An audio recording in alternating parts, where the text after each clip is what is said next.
Եղբայրներ քույրեր, ես տեսել եմ դիրազով հայտուճա մեջ որ գրված է, հիշում եք գրված է ձիեր, որը ոչ պոչերին բաներ կա,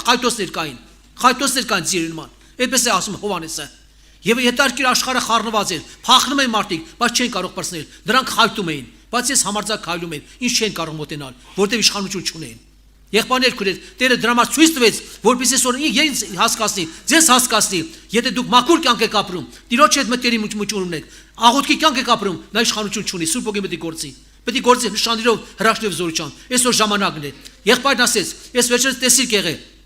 Հավատացյալն ասում է, դուք այսօր անհանգստացեք ձեր ընտանիքների համար, որտեղ անապաշխարներ կան, ամուսներ կան, կանայք կան, երեխաներ կան, հարազատներ կան, որտեղ իմ գալուստը շատ մոտ է, նրանք դուրս չմնան։ Եղբայրներ քույրեր, զգուշ եղեք Սերմացանի 3-րդ առակը ի վրա ձեր վրա չկատարվի։ Երրորդ Սերմացան առակը աշխարհի կյանքը, այս աշխարհի զբաղմունքը, կյանքի խաբեությունը, հարստությունը խեղդեց, անպտուղ մնացին։ Եղբայրներ քույրեր, չի նայում դու քան տարվա հավատացյալ ես։ Եթե դու տեղ տվեցիր աշխարհի զբաղմունքի, մարմնավոր զբաղմունքին, կյանքին, այդ փշերը խեղդելու են։ Այդ փշերը իրանց գործանելու են։ Ինչպես արել են, այնպես պիտի անեն։ Արթուն կեցեք, աղոթք արեք, չգիտեք օրը ժամ է։